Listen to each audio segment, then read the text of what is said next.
Բարև ձեզ, ձեզ հետ եթերում է կանաչ օրը։ Այսօր մենք մի օր ծախսել ծաղիկներ տնկելու վրա։ Այսօր մենք ամեն շաբաթ օգտագործում ենք մեկ օրը, որպեսզի կանաչ օրին, նվիրում ենք կանաչ օրին և տնկում ենք ծառեր, թփեր և ծաղիկներ։ Այսօր ինչ ենք տնկելու։ Այսօր տնկելու ենք ծաղիկներ։ Իսկ որտեղից են մեզ այդ ծաղիկները։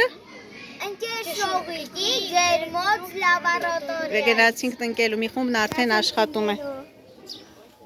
Ահա, տեսնեմ ուր եք հասել։ Ահա, տնկում ես։ Դե տնկիր տեսնեմ։ Տնկեք։ Նարեկ տեղը ցույց ես տվել։ Դե տնկիր։